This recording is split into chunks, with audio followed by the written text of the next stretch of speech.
Hi, Paul. Good to see you virtually like this. Here we I'm are wondering again. whether it would be good for us to just say something very briefly about who we are. So, who are you? Well, I'm Paul Bodenham. Yeah, I'm a trustee of Green Christian, as you know, because you are too, Andy. Yeah. And I also work for the Roman Catholic Diocese of Nottingham as sort of social responsibility officer. I've been involved in Green Christian about 20 years. Yeah. Yeah. And I guess probably the same courtesy back. Yes, obviously we share the Green Christian connection. I've been involved with them probably for a similar amount of time, I guess, but very much in the background, but now a trustee. On a full-time basis, I work with the Northumbria University on behalf of the Newcastle Diocese, the Anglican Diocese of Newcastle, and I'm a priest, and I've been ordained over 35 years now. Too many years to count now. So basically, what are our journeys to and our understanding of our own tradition of witness? I guess since we both have a Green Christian kind of background, the differentiator for me really is probably the peace movement dimension as well, and for as long as I've been an adult, I've straddled both peace and environmental movements to varying degrees. With regard to the peace movement, what convinced me was reading the New Testament, and it became very obvious to me that peace and peacemaking are close to how the gospel works out, and that they give a practical politics of Christian social engagement. And I quickly realized, thinking through things a bit, that to make peace requires making justice. It requires human rights. It requires building respect between people. It requires education in understanding others' viewpoints, and it requires the building of trust. And that's the practical politics, if you like, small p. Practical politics of shalom, the Hebrew word for peace, but more encompassing of things like social justice and so on. So I've been a part of the Anglican Pacifist Fellowship and of the Fellowship of Reconciliation for a very long time, as well as a part of CND and the Peace Pledge Union at times. My activism has involved things like petitions, being on protests, letter writing, introducing things into curriculums and classrooms, and kind of all of that informal stuff that people do. With regard to the environmental stuff, it probably goes back a little longer than my peacemaking. And when I learned about ecology in my early teens, in a scientific sort of way, it just seemed to me it was bonkers not to run human societies in a kind of what I've now grown to call, but understand to be called, circular economy principles. And some of that helped me to actually become an active Christian. And I think the climate crisis really illustrates why that's important. But I'll say a little more than that and let you say something, Paul. Well, gosh, I mean, I feel a bit of a fraud really with your the pedigree you've got, because it feels like I came into this field really quite reluctantly. My upbringing was both my parents met in the Young Conservatives. They were kind of gently kind of right leaning Middle England kind of folk, and there was never any kind of social or environmental awareness particularly, but I had an experience during some flooding that we had in 2000 that really shook me into an awareness, particularly of climate change, when the house was damaged. And that, yeah, but I think actually part of the reason I care so much about the environment is in a sense because I was brought up as a conservative, even though perhaps I'm not one now. So there's this the whole idea of conservation actually is very much well, and the risks of climate change are very much risks to everything we know and everything that is our sort of security and stability. So it's really an issue that covers all bases, all kinds of shades of opinion. And I think like I began to find that I can't treat the environment, which is kind of my way into all of this awareness, without thinking about justice, human rights, development, peace, and all the other issues that, you know, we can only solve the climate crisis if we solve all of these other ones. And one thing that really has alerted me, has expanded my horizons in the last couple of years, has been the Black Lives Matter movement. Here I am, an Anglo-Saxon, but very much aware now of the debt I owe to not just the past, but to people of color in other parts of the world who are suffering more from the climate crisis than I am. And that's taken me on really quite a profound journey of repentance and conversion, which I've only just begun. But yeah, I'm gonna, you know, you've got me in mid-process here today. Yeah. Yeah, it occurs to me we're always in process anyway. I wouldn't like to be held to some of the things I might have said 20 years ago. That's right. I think we all have to recognize there's a journey. Yeah. Yeah. So how do you understand the task of reconciliation then? That's, you know, go into that a little bit more. Well, I think I come to this through the heart rather than the head, I think, because I haven't had that kind of formation that you've had, that you seem to have had. You know, you've obviously read a lot of books. For instance, for me, it's this journey of the heart. And so I'm looking at reconciliation as being really a pastoral task. It's something that I have had to undergo, and I feel I make connections with other people, particularly in Green Christian and the climate movement, who themselves are going through a kind of a pastoral process. It requires some kind of reconciliation with reality. Basically, we have to begin to connect or to reconnect with what the science is telling us, and let go of all the sort of self-interest that wants us to deny what's going on around us and wants us to cling to false securities. So I'd like to see the church particularly as a place where we kind of recover a social sanity around the climate crisis, the whole environmental crisis. So that requires asking people to be quite courageous. It means creating safe spaces. You know, as churches, we should be creating safe spaces where we can be healed of this sort of insanity that we are in now, and face the risks that we are confronting unflinchingly, you know, courageously. And accept that we don't know what the future holds, accept that it's going to change, that it's going to be a scenario of increasing risks, that for future generations, younger generations particularly, the world is going to be completely different from what we knew. So for reconciliation, I think one of my biggest inspirations, you'll probably know this chap, Walter Brueggemann. Indeed. Not known as an environmental writer particularly, but such a profound and challenging writer on the sort of journey of conversion, of the conversion of the heart. There's a few phrases he has in his book, The Prophetic Imagination, which I live with all the time. He says that, you know, the churches should offer symbols that are adequate to confront the horror of the present situation. Offer those symbols to society, bring to public expression those fears and terrors that we don't want to talk about, that we don't want to confront, we prefer didn't exist. And to speak, he talks about speaking about the real deathliness that hovers over us and gnaws within us. I mean, these are very sort of visceral words.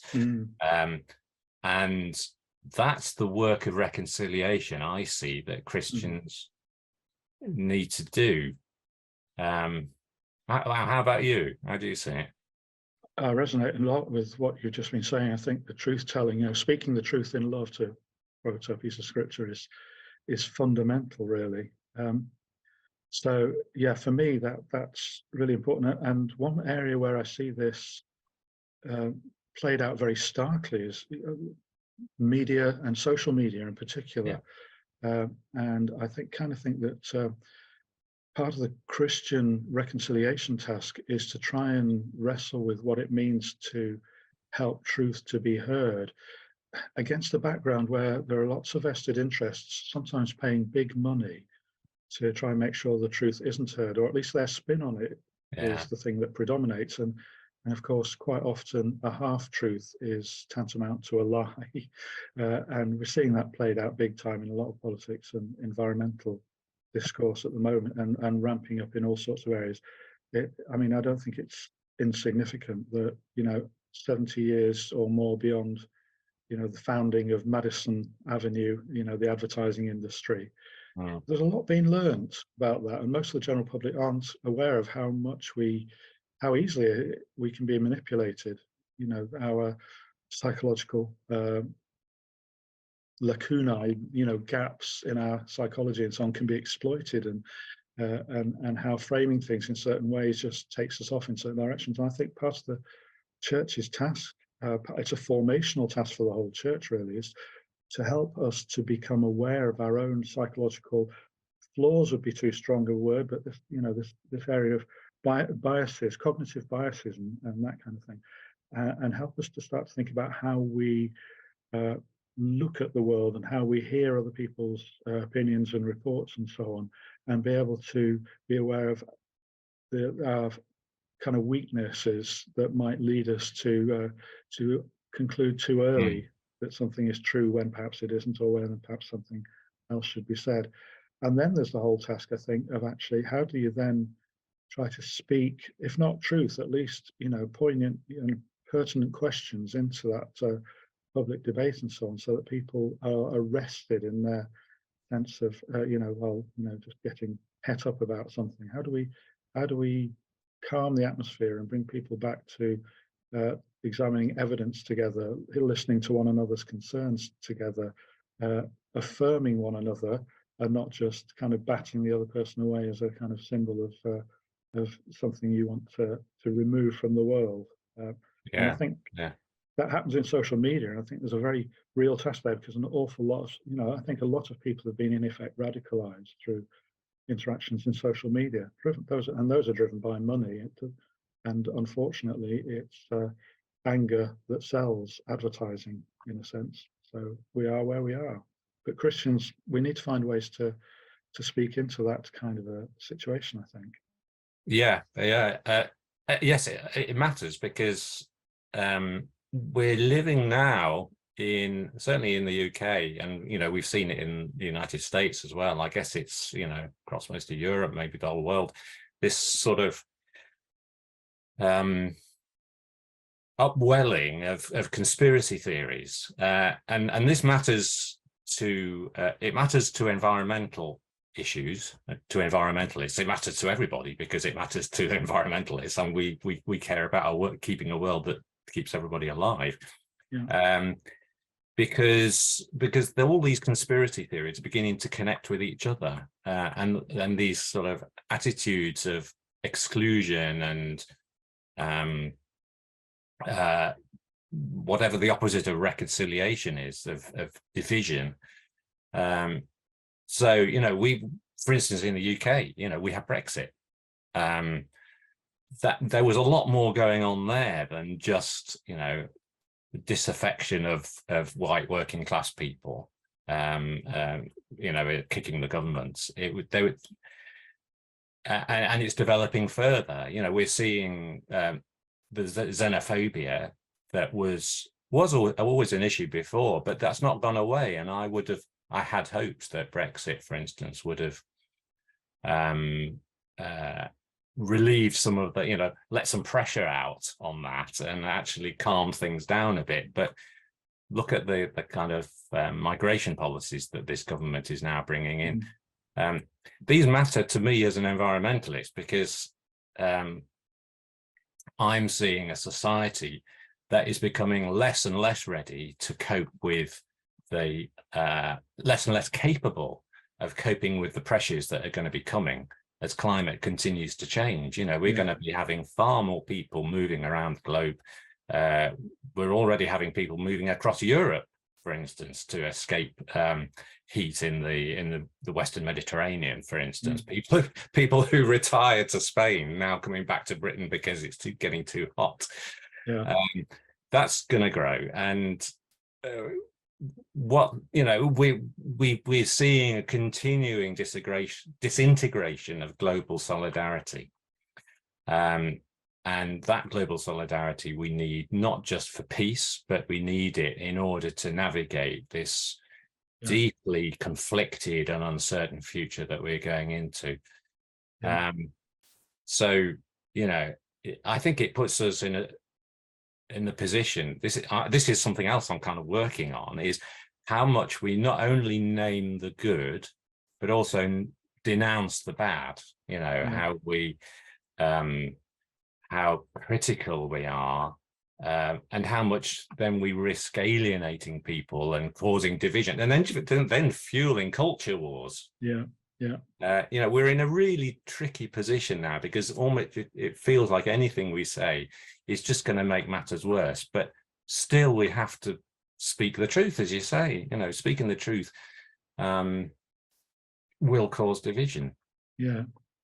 But I think there's also that dimension of, it's not just the speaking, if you like, the public pronouncement dimension of that, although that can be important, but it's actually having communities of people who understand how to de-escalate things, as it were, who done enough of that to actually understand when to talk and when not to talk, when to act in a service sort of way to serve the other person, or to bring them, help them to recognize what's going on, and to be a trusted presence. And I think that's one of the areas where, as Christians, as actually churches located in communities, that's what we ought to be doing.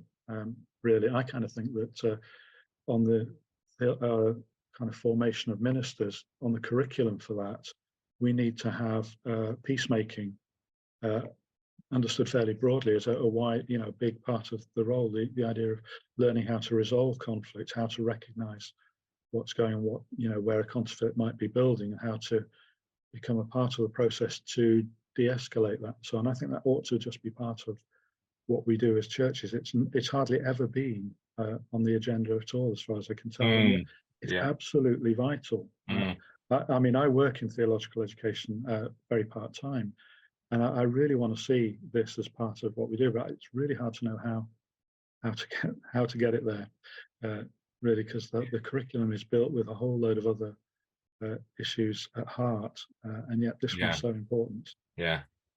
Well, we've lost, as a society, we've lost the ability to have common conversations, haven't we? We've lost those terms of engagement that were there before. This is postmodernism for you, isn't it? But I think there's still a lot that can be done, and this is partly what I mean by pastoral care, actually. Pastoral care is partly about just holding a common language where we can begin to find terms for reconciliation and start having those conversations that no one else is initiating around how we bridge that sort of alienation that's growing between groups of people, how we recover a sense of orientation to and of compassion to other people, to people who are different from us. Holding the space, as it were, for those constructive engagements to go on. And it's very hard, actually. Islands of sanity, it was once called it, and in every community. I mean, still the churches are kind of planted in neighborhoods, and these conversations need to be happening at the local level, as well as in the sort of climate summits in every year at COP. So where do we go from here? Well, Yeah, I mean, I think we have to recognize that the world is changing. Climate is changing, and it's gonna. We've only just begun to see it. This year will be. We've got El Nino coming. For those with who know the science on that, that's been predicted for a long time, and it's going to cause an extra 0.23 Celsius in climate change, probably on global warming. It's going to likely to lead to an increased rapidity upsurge in climate change over the next few years. And to be honest, I think what the biggest bind that's facing the environmental movement is whether to acknowledge that publicly, whether to come clean about the fact that limiting the warming of climate to 1.5 degrees is viable anymore. Will that happen? All the scientists, if you ask them privately, will say it's not going to happen. We're heading towards 3 degrees. And I think we have to begin, whilst straining every sinew and making every effort to mitigate, to reduce the carbon emissions, we actually have another job to do at the same time. And I don't think many people realize this, of actually adapting physically, politically, psychologically, spiritually, socially to a world that's going to be really very insecure in the future, that's going to be experiencing gaslighting, if you like, from just the changes that are going to be happening to the climate. People are not going to know where they are, and so and that's where I see the danger coming in from the kind of peace movement, or for the peace movement, as it were, in the sense that all of the things that you've mentioned are things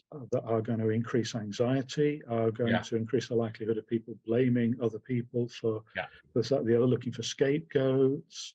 The movements themselves are going to be having, causing social stresses that it's very easy for bad actors, as it were, to turn into kind of violent resistance, as it were. And so, there's this huge thing where it feels like as well, we've hardly begun to give people the skills to handle things like this constructively and with a view to building the common good, rather than kind of further sowing division and so on. So I hear that listening to things which I'm aware of as well through the work that we both do, and I just kind of think, how are we going to help people to navigate this in a way that's halfway peaceful? It's a big issue, and I think that we need to see the peace, people that have been traditionally part of the peace movement and those in the environmental movements actually collaborating on this, because there's a huge overlap of concerns here, coming at it from different angles, but nevertheless it's like these concerns are common. We both have a slant on it, but we both want good outcomes from this that look similar. And that's what you're saying reminds me that I don't feel it quite so badly now, but a few years ago, when I came into the environmental movement, I was very aware just what the silos that people lived in, as activists. Some they were peace activists, they were environmental activists, they were development activists. It's still pretty much like that, I think, but we've really got to reach across to each other and learn from each other. And as I say, I think particularly racial justice activists have something important to say these days. Absolutely. Yes, I think that's one of the areas I find myself, the racial justice kind of thing, looking at as to learn from in terms of more general lessons. Not to say that racial justice isn't an important thing in its own right, but it feels like it's almost a canary in the coal mine for some of these issues. To pay heed to what we can learn from that is really important. And I reckon and this is where I think people really will push back. I really think we have to do. I mean, this is what I'm finding I'm having to do, at least, is work on my own privilege. You know, because the reason why the racial justice thing I think is so relevant is because it's highlighted to white people just what they're standing on in terms of, you know, the historic kind of platform of privilege and our responsibility for all the carbon that's in the atmosphere now. Historically, I mean, the UK, you know, one of the first countries to industrialize. A lot of the carbon that's out there is our carbon. Essence, that's right. So, you know, it raises the question, and this is beginning to come up. It was really interesting to see what was happening at COP. Began in Glasgow, and it happened at the last one as well.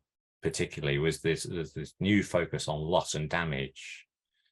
The loss and damage that poorer, more vulnerable countries are facing because of what richer countries have done to their climate, and how that will play out. Really, we've hardly begun to see, but what we have to recognize is that we in Western Europe, particularly, and the United States and North America, are liable for reparations. You know, we talked about, people are talking about slavery reparations now, but there's climate reparations as well. Absolutely.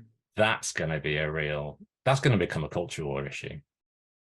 And we need to be careful, I think, don't we, how that begins to surface in our national life, in our churches. I think in terms of mapping our conversation as well, it's probably just worth mentioning at this point that we're kind of onto the what does this mean for Cross of Nails community, and so that kind of answers something of that as well, the sense that not living with equality, dismantling the culture of privilege, including racial privilege and so on, is a big part of that. And I guess I would want to add as well that, you know, do organisations such as CCN learn and support these kind of movement, you know, more broad movements, how to be a part of that, how to learn from that, how to lean into what needs to be done where there's common cause, which there's a huge amount of. I would think. It's not for me to say because I'm not a member of CCN, but it seems to me that there's a huge overlap.